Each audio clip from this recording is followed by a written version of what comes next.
আসসালামু আলাইকুম। ষষ্ঠ banking diploma AIBB trade finance and foreign exchange TFFE এই সাবজেক্টের চ্যাপ্টার 2 এই 2 নম্বর চ্যাপ্টার থেকে আমরা একটু আলোচনা করব। এখানে এই চ্যাপ্টারটা ছোট একটি চ্যাপ্টার।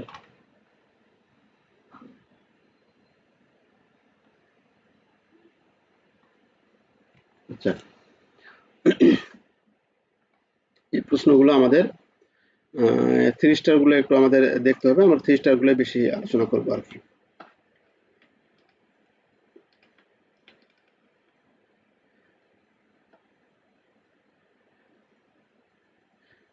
প্রথমে দেখব আন্তর্জাতিক বাণিজ্যের সুবিধার জন্য দেশীয় প্রবিধানগুলো কি কি অনুসরণ করা হয়।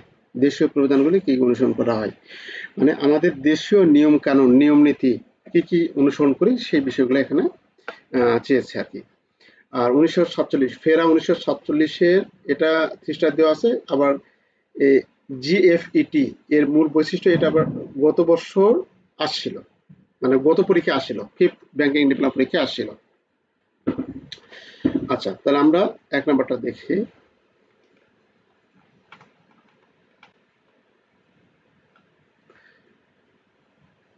আন্তর্জাতিক বাণিজ্যের সুবিধার জন্য দেশীয় প্রবিধানগুলি কি কি অনুসরণ করা হয়। দেশীয় প্রবিধান, আন্তর্জাতিক প্রবিধান না।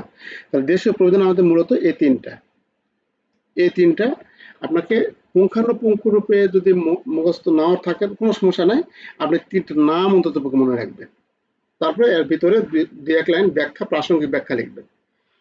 তাহলে আন্তর্জাতিক বাণিজ্যের সুবিধার জন্য দেশীয় প্রবিধানগুলি কি কি। 1 নম্বর ফরেন এক্সচেঞ্জ রেগুলেশন অ্যাক্ট 1947, বৈদেশিক মুদ্রা লেনদেন বিষয়ে বাংলাদেশ ব্যাংকের নির্দেশিকা।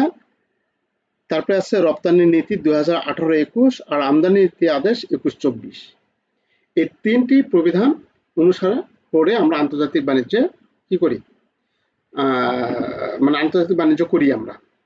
তাহলে এখানে এই 3টি আমাদের এখানে ছোট করে আপনি ব্যাখ্যা লিখতে পারেন। এখানে যে ব্যাখ্যা লেখা আছে অনেক কিছু, এই অনেক কিছু আপনার মনে না থাকতে পারে, প্রাসঙ্গিক কিছু বানিয়ে লিখবেন এখানে। তাহলে ফরেন এক্সচেঞ্জ রেগুলেশন অ্যাক্ট 1947 সর্বশেষ সংশোধনী সহ। তাহলে এখানে আমাদের এটাকে সংক্ষেপে বলে কি, ফেরা। এই যে আমরা প্রশ্নতে দেখলাম না, এই যে ফেরা এই যে ফেরা 1947-এর উদ্দেশ্য কি, এই উদ্দেশ্যও আসে, কিন্তু আমাদের জিএফইটি এটা এসেছে, কিন্তু আমাদের ফেরাটা আসেনি। তাহলে ফেরাটাও ইম্পর্টেন্ট আমাদের জন্য। তাহলে এখানে আমাদের এই ফেরা বলা আছে যে বাংলাদেশের ফরেন এক্সচেঞ্জ রেগুলেশন অ্যাক্ট 1947 ফেরা 1947, যেটা সংক্ষেপে হলো আন্তর্জাতিক ব্যাংকিং এর ক্ষেত্রে সবচেয়ে গুরুত্বপূর্ণ দেশীয় প্রবিধান। ফেরা 1947, মানে এইটুকু তো আপনাকে আর মানে মুখস্থ রাখার দরকার নাই। মানে এটা যদি খালি আপনি একটাবার মনে করতে পারেন বা লিখতে পারেন, তাহলে আপনি 1 লাইন লিখতে পারতেছেন যে এটা আমাদের দেশে আমদানি রপ্তানি বাণিজ্যের ক্ষেত্রে একটা গুরুত্বপূর্ণ প্রবিধান। এই কথা তো এমনি আসবে, এমনি লিখবো আমরা এটা। মানে যেগুলো আছে সবগুলাই গুরুত্বপূর্ণ, এটাও গুরুত্বপূর্ণ, এটাও গুরুত্বপূর্ণ, এটাও গুরুত্বপূর্ণ, তাই না? তাহলে এটা আমাদের গুরুত্বপূর্ণ, এই 1 লাইন কথা আমরা লিখবই। লেখার পর ফেরা 1947 বাংলাদেশ ব্যাংকে বাংলাদেশের সব ধরনের বৈদেশিক মুদ্রার লেনদেন নিয়ন্ত্রণ করার ক্ষমতা দিয়েছে। তাহলে ফেরা কি করে, বাংলাদেশের সব ধরনের বৈদেশিক মুদ্রা নিয়ন্ত্রণ করার ক্ষমতা দিয়েছে। শেষ। এখন আপনি এটার উপর প্রাসঙ্গিক অপ্রাসঙ্গিক কিছু না, প্রাসঙ্গিক যেটুকু বানিয়ে লেখার প্রয়োজন সেটুকু বানিয়ে লিখবে। অনেক কিছু বলা থাকবে এখানে, যেগুলো না প্রাসঙ্গিক, যেগুলা মনে রাখার মতো সেগুলো আপনি মানে আপনার মনে আছে সেগুলো লিখবেন। আচ্ছা, আইনের দ্বারা ক্ষমতাপ্রাপ্ত বাংলাদেশ ব্যাংক ট্রেড পেমেন্ট, অর্থায়ন এবং আন্তর্জাতিক ব্যাংকিং কার্যক্রম পরিচালনার জন্য নির্বাচিত ব্যাংক শাখায় অনুমোদিত ডিলার লাইসেন্স প্রদান করে। তাহলে আমাদের এই আইন অনুসারে আমরা লাইসেন্স প্রদান করি। কোন আইন? ফেরা আইন অনুসারে কি করি আমরা, বৈদেশিক মুদ্রার লেনদেন নিয়ন্ত্রণ করি। আর এই অনুমোদিত শাখায় অনুমোদিত ডিলার আমরা কি করি, শাখায় অনুমোদিত ডিলার লাইসেন্স প্রদান করি। শেষ। এটুকু আমাদের মনে রাখা সহজ, বা অত বেশি জটিল হবে না হয়তো। তারপর আছে আইনের প্রবিধানগুলি অনুসরণ করে বাংলাদেশ ব্যাংক সময়ে সময়ে সার্কুলার নির্দেশিকা জারি করে, যাতে ট্রেড পেমেন্ট, অর্থায়ন, রেমিটেন্স পরিষেবা ইত্যাদি কার্যক্রম নিয়ন্ত্রণ করতে ব্যাংকগুলিকে অনুসরণ করে। এই নির্দেশিকাগুলি আন্তর্জাতিক বাণিজ্য, অর্থ প্রদান এবং অর্থায়ন কার্যক্রম সহজ অপারেশনের জন্য আইসিসি নির্দেশিকা পরিপূরক হওয়া উচিত। এখানে অনেক কিছু আছে, আইনের ধারা এতটি, বেশ কয়েকটি উপধারা রয়েছে, এত কিছু আপনার মনে রাখার দরকারই নেই, মনে রাখবে না, দিব না। খালি এইটা লাইনটা লেখে আমরা এই যে বৈদেশিক, এটা অনেক গুরুত্বপূর্ণ একটা প্রবিধান, এটা আমাদের বৈদেশিক মুদ্রা লেনদেন নিয়ন্ত্রণ করার বিশেষ ক্ষমতা দিয়েছে। তারপরে এটা কি হচ্ছে, অনুমোদিত যে বিভিন্ন শাখা রয়েছে সেই শাখাগুলোকে ডিলার লাইসেন্স প্রদান করে। শেষ, এর কাহিনী শেষ। তারপরে আমরা 2 নম্বরে দেবো বৈদেশিক মুদ্রার লেনদেন বিষয়ে বাংলাদেশ ব্যাংকের নির্দেশিকা। তাহলে বাংলাদেশ ব্যাংকের যে নির্দেশিকা আছে বৈদেশিক বাণিজ্য লেনদেন,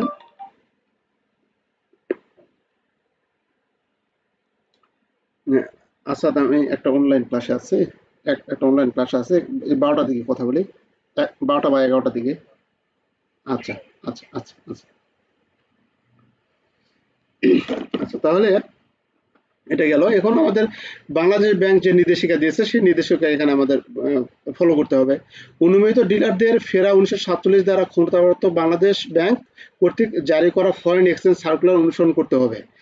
আমদানি ও রপ্তানি নিয়ন্ত্রণ আইন 1950 দ্বারা ক্ষমতাপ্রাপ্ত দেশের বাণিজ্য মন্ত্রণালয়ের রপ্তানি এবং আমদানির প্রধান নিয়ন্ত্রক জারি করা হয়েছে। বাংলাদেশ ব্যাংক জিএফইটি, এই যে এটা বাংলাদেশ ব্যাংকের যে জিএফইটির যে বৈশিষ্ট্য পড়ছে সেটা, বাংলাদেশ ব্যাংক জিএফইটি গাইডলাইন, এটা পূর্ণাঙ্গ অর্থ কি, guideline for foreign exchange transaction, foreign exchange ট্রানজাকশনের গাইডলাইন বিষয়ক শীর্ষক নির্দেশিকাতে সমস্ত ফরেন এক্সচেঞ্জ সার্কুলার সংকলন করেছে। তাহলে এই জিএফইটিতে যত রকম ফরেন এক্সচেঞ্জ সার্কুলার আছে সবগুলো সার্কুলার সংযুক্ত করেছে। জিএফইটি 2018 সালের বর্তমান দ্বিতীয় সংস্করণ, সংখ্যাটি এত এত এত এত এত বলা আছে, এত কিছু আমাদের লেখার দরকার নেই। শুধু এটা আমাদের কি, ফরেন এক্সচেঞ্জ লেনদেনের জন্য বাংলাদেশ ব্যাংকের যে নির্দেশিকা সেখানে আমাদের ফেরা 1947 দ্বারা ক্ষমতাপ্রাপ্ত বাংলাদেশ ব্যাংক, এটা যায় বাংলাদেশ ব্যাংক জারি করে কোন ক্ষমতা দ্বারা, এই ফেরা 1947, এটা হচ্ছে আমাদের মূল যে আইন, সে আইন দ্বারা বাংলাদেশ ব্যাংক ক্ষমতাপ্রাপ্ত হয়েছে। সে ক্ষমতাপ্রাপ্ত হয়ে বাংলাদেশ ব্যাংক যে গাইডলাইন দিচ্ছে সেই গাইডলাইনের নাম হচ্ছে কি, এই যে জিএফইটি। যত রকম সার্কুলার দেয়, যত রকম নির্দেশনা দেয়, এই জিএফইটিতে সেটা সংকলন করা থাকে, সংযুক্ত করা থাকে। তার মূল আইনটা হচ্ছে কি, ফেরা 1947। আর বাংলাদেশ ব্যাংক যেটা ফেরা 1947 থেকে ক্ষমতাপ্রাপ্ত হয়ে যে আইন ইয়েটা দিচ্ছে সেটা নাম হচ্ছে জিএফইটি। আচ্ছা, তারপরে আছে আমাদের আমদানি নীতি আদেশ ও রপ্তানি নীতি আদেশ। এটা ওইটুকুই পড়লাম, এইটুকুই দিবেন, আর কোনো কিছু দেওয়ার দরকার নেই, এখানে এতগুলা লেখার দরকার নেই। এখানে অনেক কিছু আছে, কয়টি ধারা উপধারা হাবি যাবে, অনেক কিছু লেখা আছে, এত কিছু মনে থাকবে না। যেটুকু আপনি প্রাসঙ্গিকতা বজায় থাকবে, যেটুকু লিখবে সেটুকু লিখবেন। আমদানি নীতি আদেশ এবং রপ্তানি নীতি আদেশ। আমদানি নীতি আদেশ 21-24, এই জিনিসটা একটু মনে রাখার চেষ্টা করতে হবে। যদি মনে থাকে তো ভালো, না থাকলে খালি লিখবেন আমদানি নীতি আদেশ এবং রপ্তানি নীতি আদেশ। আমদানি নীতি আদেশ 2021-24 বিদ্যমান আমদানি নীতি আদেশ 21-24 আন্তর্জাতিকভাবে পণ্য চলাচলে বাধা দূর করার মাধ্যমে ন্যায্য মূল্যে ভোক্তাদের কাছে পণ্য সহজলভ্য করার জন্য বাজার অর্থনীতিতে আদর্শকে মাথায় রেখে প্রণয়ন করা হয়েছে। এই নীতিতে উল্লেখ করা হয়েছে প্রধান উদ্দেশ্য হলো ডব্লিউটিও এবং বিশ্বায়নের সাথে সামঞ্জস্য রেখে আমদানির উদারীকরণ, রপ্তানিমুখী শিল্পের জন্য আমদানি সরলীকরণ এবং আমদানিকারকদের সেবার মান উন্নত করা। তাহলে এর প্রধান উদ্দেশ্য কি হলো, আমাদের বিশ্বায়নের সাথে তাল রেখে আন্তর্জাতিক বাজারে আমদানি উদারীকরণ, মানে ইচ্ছা মতো কোনো দেশ একটা বাজারে প্রবেশ করতে পারবে, একটা বাজার থেকে দ্রব্য নিয়ে আসতে পারবে, মানে কোনো প্রকার সেখানে আমাদের থাকবে না, রেস্ট্রিকশন থাকবে না। বিশেষ পণ্যের ক্ষেত্রে রেস্ট্রিকশন থাকতে পারে। তাহলে এই আদেশের অর্থ হচ্ছে যে কোনো দেশ আন্তর্জাতিক বাজারে অংশগ্রহণ করতে পারবে। উদারীকরণ, যেটাকে বলে আমদানি রেখে সামঞ্জস্য, আমদানির উদারীকরণ। রপ্তানিমুখী শিল্পের জন্য আমদানি সরলীকরণ, রপ্তানি, আমরা যে রপ্তানি করব রপ্তানিমুখী শিল্পের জন্য, মানে আমরা ধরেন এরকম বাইরের দেশে গার্মেন্টসের পণ্য রপ্তানি করি, এই রপ্তানির জন্য আমরা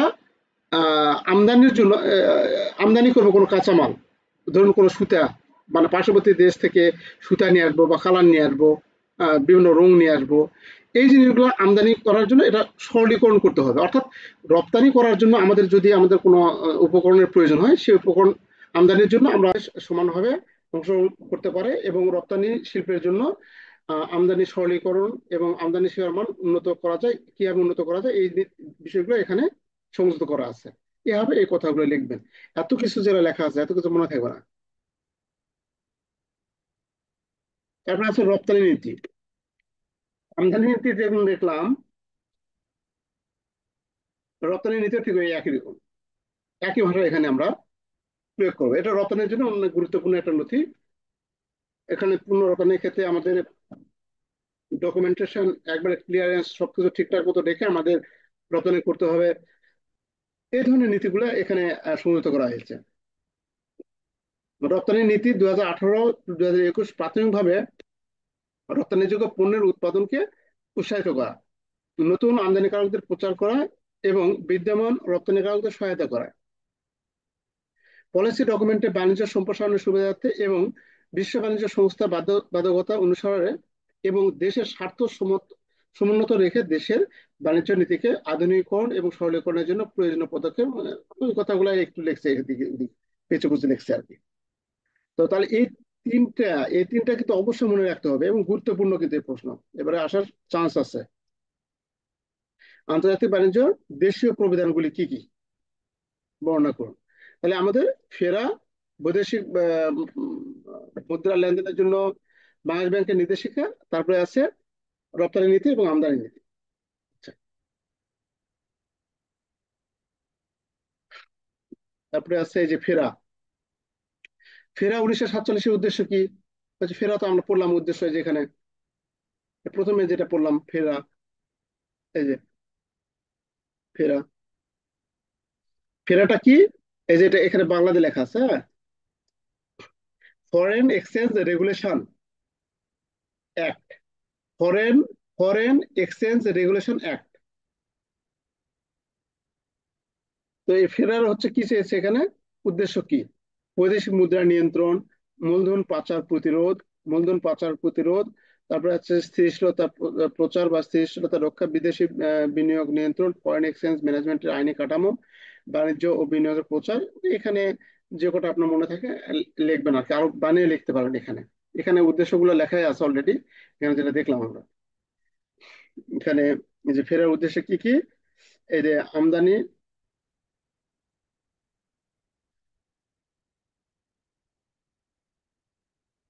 এই যেটা বৈদেশিক মুদ্রা নিয়ন্ত্রণ করা, অনুমোদিত ডিলার লাইসেন্স প্রদান করা, দেশের স্থিতিশীলতা বজায় রাখা, আন্তর্জাতিক মুদ্রা মান নিয়ন্ত্রণ করা। এই যেভাবে আন্তর্জাতিক ভাবে আমরা দেশীয় আমাদের মুদ্রার যে কি বলা হয় এক্সচেঞ্জ, এই এক্সচেঞ্জ গুলো সঠিক হিসাব নিকাশ বা সঠিকভাবে পরিচালনা করা, এই জিনিসগুলো এখানে আমরা লিখবো ফেরার উদ্দেশ্য। এখানে লিখে আপনি পয়েন্ট গুলো যদি একটু লিখতে পারেন তাহলে এটার উদ্দেশ্য সহজে আপনি লিখতে পারবেন 2 লাইন।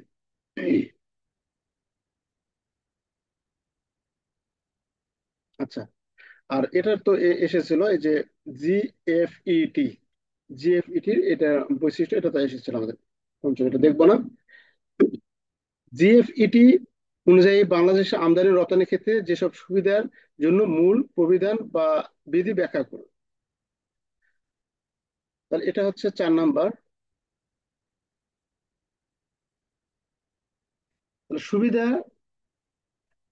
জন্য কিছু মূল প্রবিধান বিধি ব্যাখ্যা করুন, মানে আমাদের সুবিধা প্রদান করে, আমদানি রপ্তানির ক্ষেত্রে সুবিধা প্রদান করে জিএফইটি তে যে আইনের ধারাগুলো রয়েছে সেই সুবিধাগুলো কি কি সেগুলো এখানে আমাদের ব্যাখ্যা করতে বলছে।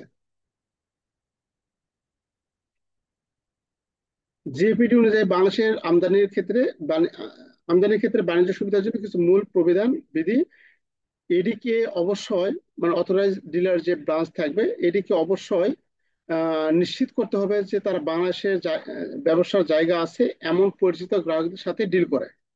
তাহলে এখানে বাইরের দেশের সাথে, নাইজেরিয়া থেকে এক লোক আসে ইয়া করতেছে, তার সাথে আমরা এখানে ডিলে যাব না। আমরা দেখবো যে বাংলাদেশে সে বাংলাদেশের নাগরিক, বাংলাদেশে বৈধ তার ব্যবসা রয়েছে, এইরকম আমাদের ব্যাংকারকে অবশ্যই সেটা নিশ্চিত হতে হবে। ঝুঁকিমূলক কোনো কাজে আমরা যাব না। আচ্ছা, যাই হোক, বিডায় এর অনুমোদনের পর, বিডায় অনুমোদন কোনটা, ওই যে বাংলাদেশ ইনভেস্টমেন্ট, যেটা বিনিয়োগ বোর্ড, যেটা বাংলাদেশ বিনিয়োগ বোর্ড, যেটা সেটা বিডা। বিডা এর অনুমোদনের পর দীর্ঘমেয়াদী সরবরাহকারী বা ক্রেতার ঋণের অধীনে মূলধনী যন্ত্রপাতি আমদানি সংক্রান্ত এসিএফ এর বৈধতা বাড়ানোর জন্য বাংলাদেশ ব্যাংকের অনুমোদন প্রয়োজন হবে না। বাংলাদেশ ব্যাংকের সাধারণ এবং বিশেষ অনুমোদনের অধীনে রক্ষণাবেক্ষণকারী আমদানিকারকের বৈদেশিক মুদ্রা অ্যাকাউন্টের রক্ষিত তহবিলের বাইরে আমদানির বিপরীতে রেমিটেন্সের জন্য এসিএফ এর পুনর্বিবেচনার প্রয়োজন হবে না। অর্থাৎ বিডা যদি আমাদের অনুমোদন দেয়, তাহলে আমাদের সেক্ষেত্রে বাংলাদেশ ব্যাংকের অনুমোদনের প্রয়োজন হচ্ছে না। এই কথাটা এখানে লেখা আছে।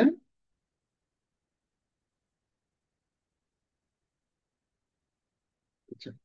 বিদেশি সরবরাহকারী সরাসরি জারি করা প্রোফর্মা ইনভয়েসের বিপরীতে এলসি পরিমাণ USD 10,000 এবং স্থানীয় এজেন্টদের দ্বারা জারি করা ইনডেন্টের বিপরীতে 20,000 এর বেশি এডি কে রপ্তানিকারকের কাছে গোপনীয় প্রতিবেদন পেতে হবে আচ্ছা, এখানে যে আইনের ধারা বা আইনের ইয়েগুলো এখানে কিন্তু তুলে দেওয়া আছে, হ্যাঁ, বিধিগুলো এগুলো কিন্তু মনে রাখা একটু টাফ ব্যাপার। আহ, তারপরে এখান থেকে যে পয়েন্ট গুলো আপনার কাছে একটু মনে রাখার মতো হবে সেই পয়েন্ট গুলো এরকম আন্ডারলাইন করবো, যেটা আমি মনে রাখতে পারবো এটা মনে রাখতে পারবো এরকম। হ্যাঁ। আর এখান থেকে মোটামুটি আমাদের প্রশ্ন কিন্তু হয়, এদের থেকে মোটামুটি প্রায় প্রশ্ন হয়। এটা যেটা মনে রাখার মতো সেটা এটা আপনার দাগ দিবেন আর কি। তাছাড়া এত কিছু মনে থাকবে না, কারণ আপনি তো এলসি নিয়ে কাজ করেন না, এত কিছু মনে রাখাও সম্ভব না। আচ্ছা। এডিস কাস্টম থেকে পণ্যগুলি সাফ হয়ে যাওয়ার পর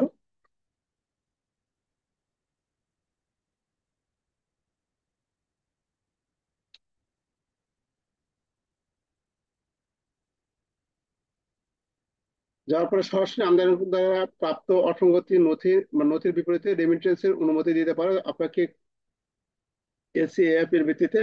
তো আচ্ছা, এটা অতটা ইয়া না, এটা একটু দেখে নিবেন। এটা মানে আইনের ধারা তো পড়াটা একটু বিরক্ত। জিএপিটি অনুযায়ী রপ্তানিকারকের ক্ষেত্রে কি কি সুবিধাগুলো রয়েছে, এই সুবিধাগুলো আপনার সুবিধা মতো একটু, যেটা তিনটা বা দুটা লাইন একটু মনে রাখবেন। হুম। যে এটা এটা আমার কথা বুঝতে পেরেছেন, যে আপনার সুবিধা মতো যেটা এরপরে এটা একটু সুবিধা মনে হচ্ছে এটা মনে রাখবেন, এটা সুবিধা মনে হচ্ছে এটা মনে রাখবেন, এরকম এরকম ভাবে একটু দাগ দাগ দিবেন নাকি তিনটা করে। এত কিছু তো লিখতে পারবেন না বা লেখা সম্ভব না। যেমন এখানে সুবিধার কথা বলতে গিয়ে এখানে রপ্তানির ক্ষেত্রে আমাদের বলা আছে 360 দিন পর্যন্ত কাঁচা পাটজাত রপ্তানির অনুমতি দেওয়ার জন্য এটিকে সাধারণ অনুমোদন দেওয়া হয়েছে। তাহলে এটি অনুমোদন দিতে পারবে 360 দিন পর্যন্ত, তাই না? তো এই জিনিসগুলো যেটা আপনার মনে থাকবে সেই পয়েন্টগুলো আপনাকে দাগ দিবেন। তিনটা করে পয়েন্ট দাগ দিবেন, এটা তিনটা ওটা তিনটা লিখবেন।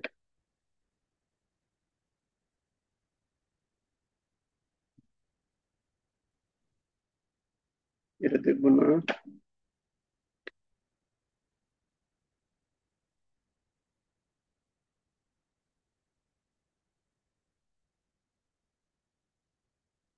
দেখুন, এটা বাস্তবে আসলো 5/5, সবগুলা সালে আসলো,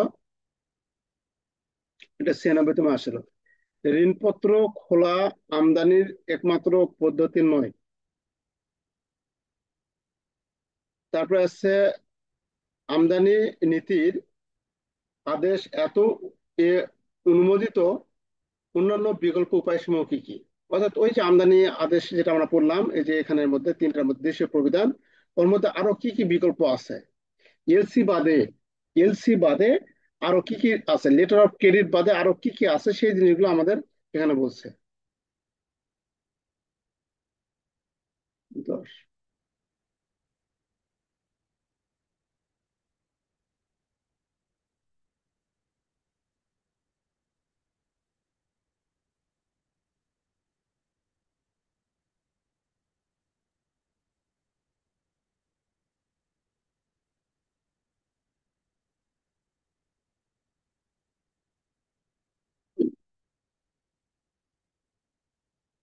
এলসি অ্যাকাউন্ট বাদে, লেটার অফ ক্রেডিট বা এলসি অ্যাকাউন্ট বাদে, এলসি অ্যাকাউন্ট আমদানি একমাত্র পদ্ধতি নয়।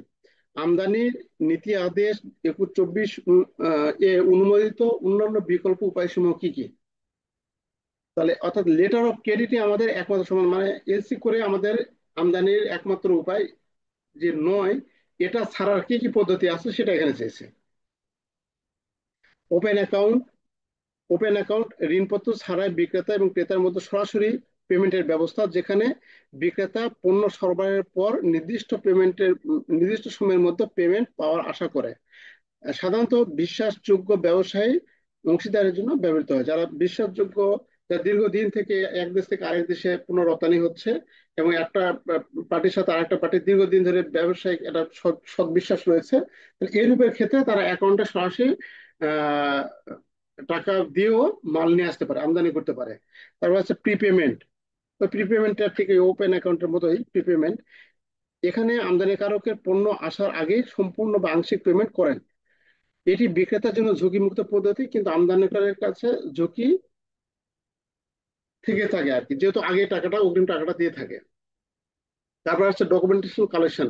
বিক্রেতা ব্যাংকের মাধ্যমে পণ্য সম্পর্কিত ডকুমেন্ট বিক্রেতার নির্দেশ মতো আমদানিকারককে প্রেরণ করে, এবং পেমেন্ট নিশ্চিত হলে ডকুমেন্ট হস্তান্তর করা হয়। এই দুটি পক্ষের মধ্যে কিছুটা ঝুঁকি বহন করে।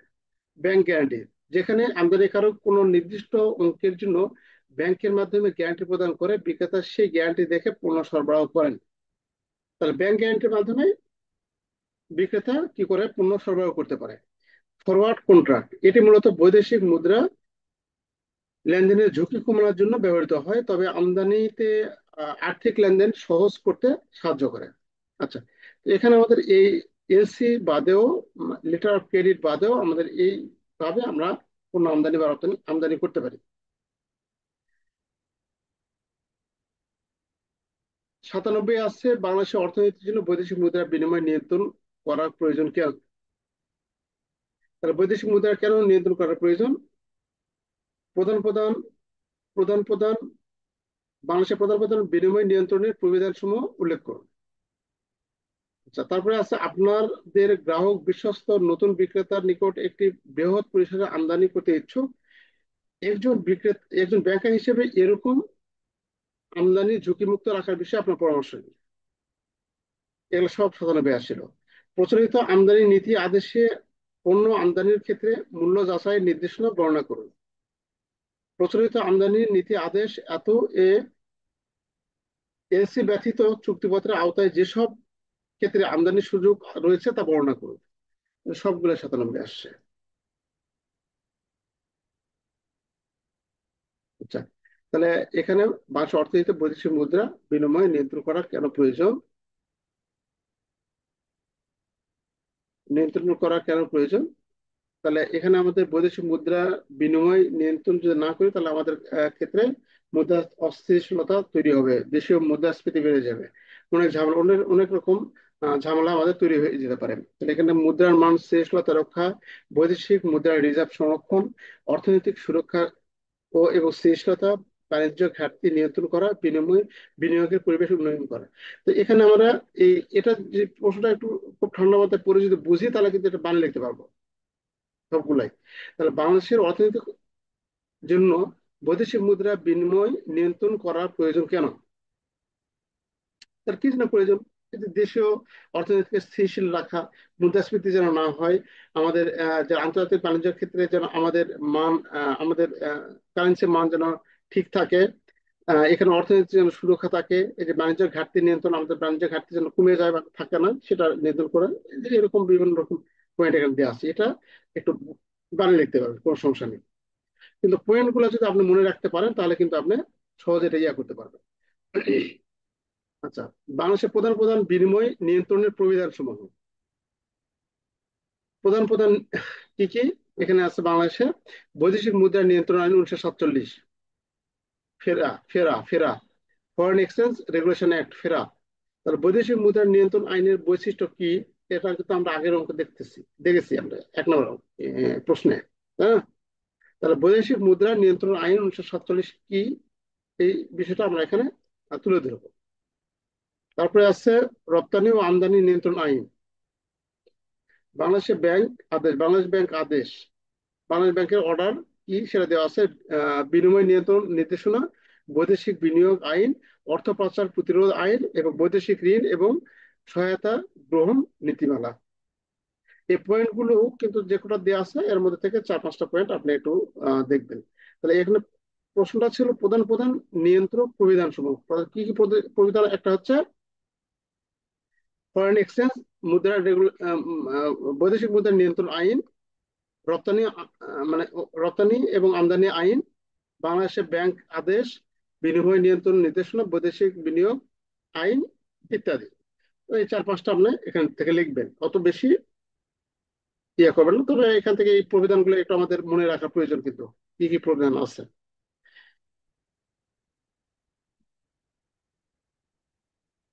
আচ্ছা, আপনাদের গ্রাহক বিশ্বস্ত নতুন বিক্রেতার নিকট হতে বৃহৎ পরিসরে আমদানি করতে ইচ্ছুক। একজন ব্যাংকার হিসেবে এরকম আমদানি ঝুঁকিমুক্ত রাখার বিষয়ে আপনি কি পরামর্শ দিবেন? মানে আপনার গ্রাহক বিদেশ বিদেশস্থ নতুন বিক্রেতার নিকট বৃহৎ পরিসরে আমদানি করতে ইচ্ছুক। খেয়াল করুন, বিদেশের নতুন একজন কাস্টমারের কাছে বৃহৎ পরিসরে মানে অনেক টাকার আমদানি করতে ইচ্ছুক, আপনি কিভাবে ব্যাংকার হয়ে কিভাবে তাকে পরামর্শ দিবেন? এসি ব্যবহার করতে বলবেন, ব্যাক টু ব্যাক এসি নয়, কনফার্মড এসি ব্যবহার করুন। ব্যাক টু ব্যাক এসি নয়, কনফার্মড এসি ব্যবহার করুন। বিক্রেতার পূর্ব ইতিহাস যাচাই করতে হবে। বিক্রেতা যার কাছে আমরা যার কাছ থেকে আমরা পণ্যটা নিচ্ছি তার কাছ থেকে তার অতীত ইতিহাস কিরকম ছিল এটা ব্যাংক স্টেটমেন্ট দেখে আমরা বুঝতে পারবো। তারপরে আছে প্রাক পরিদর্শন এবং ইন্সপেকশন সার্ভিস, আমরা সেখানে গিয়ে পরিদর্শন করতে পারি। ইন্স্যুরেন্স কভারেজ করতে হবে অবশ্যই। ছোট পরিমাণে পরীক্ষামূলক আমদানি করা, মানে একবারে একসঙ্গে একবার সবগুলো আমদানি না করে আমাদের ছোট পরিসরে আমরা আমাদের আমদানিটা করা। বিভিন্ন শর্ত সাবধানতা, বৈদেশিক বাণিজ্য নীতিমালা পরিপালন। আচ্ছা, এরকম অনেক পয়েন্ট আমরা লিখতে পারবো এখানে, যদি এই পয়েন্টটা এটা আস্তে করে আমরা বুঝি। আপনি এই এই ইয়াগুলো কিন্তু এখান থেকে কিন্তু খুব হচ্ছে প্রশ্ন, ক্রিটিক্যাল প্রশ্ন হয়, মানে ডাইরেক্ট সরাসরি প্রশ্ন খুব কম দেয়, মানে মানে বিভিন্ন রকম ভাবে প্রশ্নগুলো করে আর কি। আচ্ছা,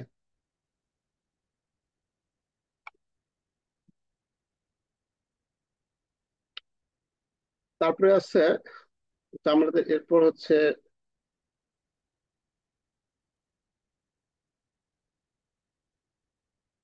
হচ্ছে কত তারিখ?